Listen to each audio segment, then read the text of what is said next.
considérable. Le revenu par habitant à Mayotte est 15 fois supérieur à celui du reste de l'archipel. Le résultat des courses, c'est une immigration massive, dans des conditions à la fois sociales et sécuritaires extrêmement dégradées. Laurent Wauquiez, le président des Républicains, était à Mayotte cette semaine, et voilà sa description de la situation. Aujourd'hui, Mayotte est submergée par une immigration illégale qui n'est pas gérée. Aujourd'hui, il faut que ceux qui nous écoutent se rendent compte que dans les hôpitaux, les Mahorais n'ont plus de place. Que pour l'accès au lycée, à l'enseignement, il y a tellement de personnes qu'on n'arrive plus à organiser correctement, de façon sécurisée, l'accès au lycée. Qu'on a des problématiques d'insécurité qui ont bondi de façon catastrophique.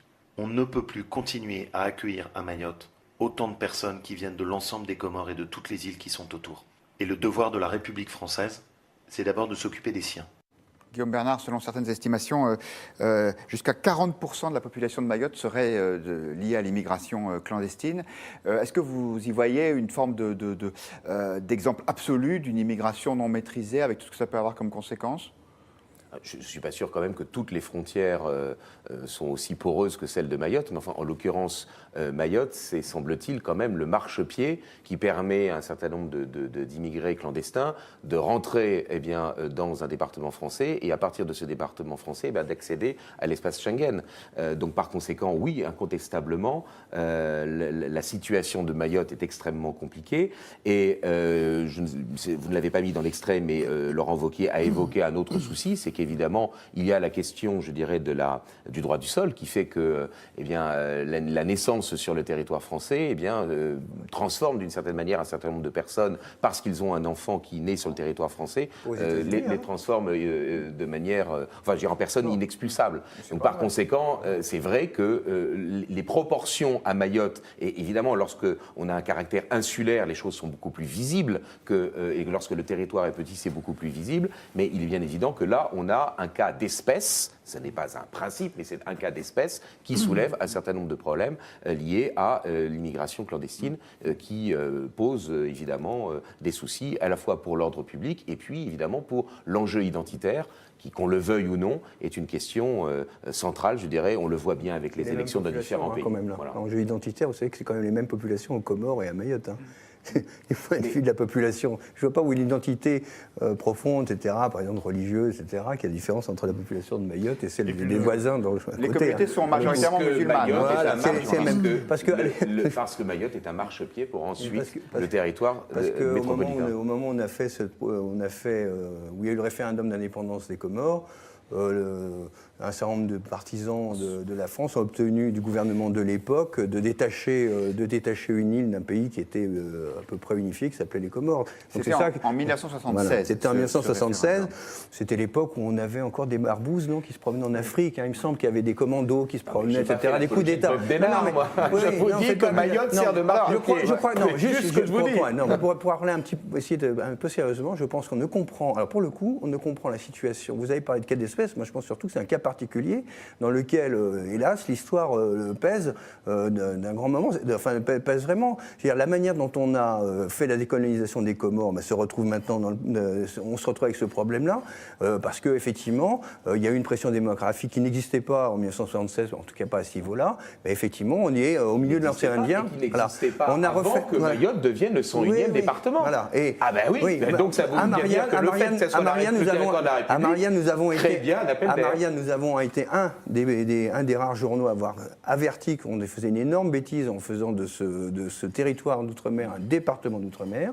Voilà, parce que la géographie, c'est la géographie, et être au milieu de l'océan Indien, c'est pas être au milieu de la métropole, effectivement. Et que les lois de la géographie sont ce qu'elles sont, et les lois de l'histoire aussi. Résultat, effectivement, à force peut-être qu'on peut se rejoindre là-dessus, on se retrouve entre le lobby colonial de l'époque et y compris avec ce qu'il y avait de moins honorable, on en paye effectivement un sacré prix. Voilà. Guillaume Bernard le disait tout à l'heure, Laurent Wauquiez, encore lui, dans une interview au Figaro de mardi, était favorable à une suspension du droit du sol sur ce territoire. Alors je vais vous demander votre avis tout de suite, Georges Kuzmanovic. Le raisonnement, c'est qu'en fait, dans la maternité de Mayotte, il y a un très grand nombre de femmes qui viennent accoucher, qui traversent la frontière juste avant, elles accouchent à la maternité et leur enfant devient automatiquement français. Et qu'est-ce qu'il veut faire, M. Wauquiez? Jeter les enfants à la mer? Non, il veut rétablir le droit du sang. Oui, le problème de M. Wauquiez, c'est qu'il ne connaît pas le droit français et que ses propos sont particulièrement odieux, puisque depuis la réforme Pasqua, il n'y a pas du droit du sol intégral en France. On doit lui rappeler à M. Pasqua, et à vous-même apparemment, que... Soit vous ne lui rappellerez pas grand-chose. Ah, pardon, à M. Wauquiez. Exactement.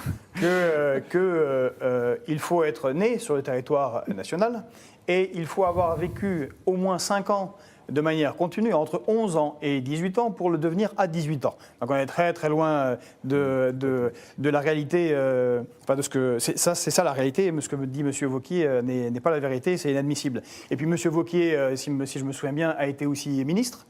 Que n'a-t-il développé Mayotte? Je crois que c'est dans son camp qu'à une époque, on voulait que ce soit un territoire national. Et Mayotte, c'est la France. Ce n'est pas moins la France que n'importe quel autre territoire de la métropole. Or, ce territoire, ce qui s'y passe est inadmissible. Il faut vraiment le dire, les Français ne savent pas ce qui se passe en dehors du problème de la migration qui doit être réglé avec les Comores, qui eux aussi ont une grave responsabilité dans ce qui se passe. Il y a beaucoup de morts dans la mer, mais à Mayotte, on a quand même un tiers des habitations qui sont en tôle, en carton. Ce sont des bidonvilles. Mais vous on avez a aussi... l'eau, il y a toute une partie de la population qui n'a pas accès à l'eau potable et les écoles sont 2 fois moins financées qu'en France. C'est inadmissible.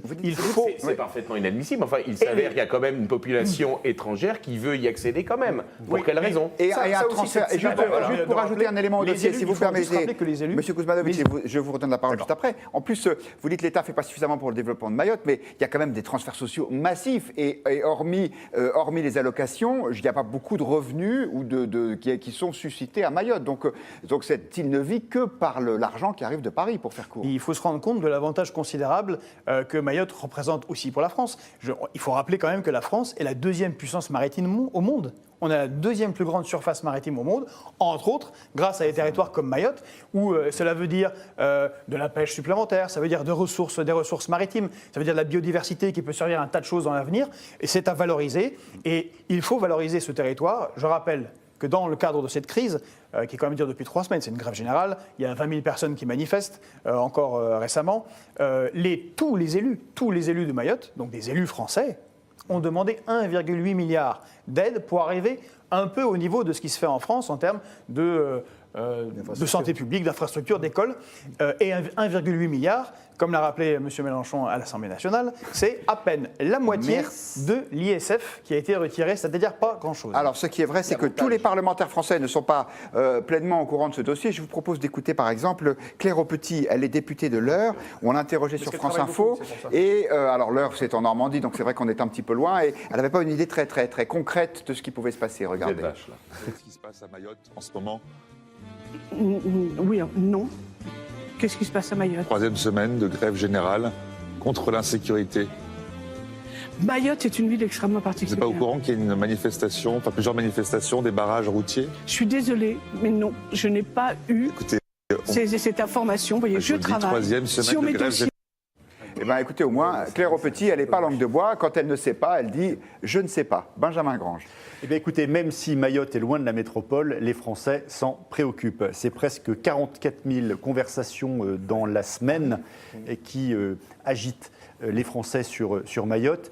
Et plus le mouvement progresse, plus effectivement les conversations montent, parce que c'est plus de 300% de conversations depuis la semaine dernière. Alors quels sont les thèmes qui reviennent? Majoritairement 2, et 2 qui sont de tonalité évidemment négative. La première, c'est sur l'insécurité. Que fait le gouvernement Macron pour gérer les choses? Et puis le deuxième, qui est un peu la conséquence, c'est Mayotte est un territoire abandonné. Voilà, c'est les 2 éléments. Si on creuse un peu et qu'on regarde quel est l'impact du déplacement de Laurent Wauquiez et de ses propos, parce que effectivement, on peut imaginer que, ayant fait ce déplacement, il a pu profiter d'un bénéfice d'image en prenant fait et cause pour Mayotte. Dans les faits, pas beaucoup d'évolution sur ce que l'on dit de Laurent Wauquiez. Il est toujours taxé d'avoir été opportuniste par les Français qui en parlent. Des réactions sur le Figaro.fr. Faux pas charrier qui nous dit, à première vue, on a l'impression que Mayotte est trop ouverte de toutes parts à tout le monde. Point d'interrogation. Est-ce que vous seriez choqué, Hervé Nathan, qu'on rende plus difficile l'immigration à Mayotte et qu'en quelque sorte, on ferme les frontières de façon beaucoup Et les plus frontières, stricte. les frontières, enfin, de près ce que je connais, parce que je ne suis pas non plus un spécialiste, parce que je connais les frontières sont un peu fermées. Je signale que c'est une île qui est entourée d'eau, donc c'est à peu près, c'est presque aussi difficile d'aller que de traverser la Manche. Pour les gens qui viennent de Calais. Ou de renvoyer les gens des Comores. Et il y, chez eux. y a des renvois, il y a une politique de renvoi sur place, etc. Ce qui est vrai, c'est que on se retrouve il y a des forces de police qui sont, la police aux frontières renvoie les gens chez eux quand ils les attrapent sur le fait, au sens où dès s'ils immigrent, il y a une politique de renvoi. De la même façon, on fait aussi ça, on fait aussi ça à la frontière italienne, hein, vous savez, assez simplement. Pas forcément d'ailleurs dans une légalité qui est à peu près, qui est quelquefois douteuse, mais il faut se rendre compte qu'on est au milieu de l'océan Indien, avec autour des pays qui se retrouvent, avec des pays qui sont dans des souffrances sociales extrêmement considérables. Donc on n'est pas à la frontière franco-allemande. Voilà. Oui, je le disais, le revenu par habitant à Mayotte Oui. est 15 fois supérieur à ce qu'il est dans la région. Je vous propose de terminer cette émission avec un sujet autrement plus léger. Julien Lepers, le célèbre ex-présentateur de Questions pour un champion, émission bien connue de la télévision publique, était hier au Prud'homme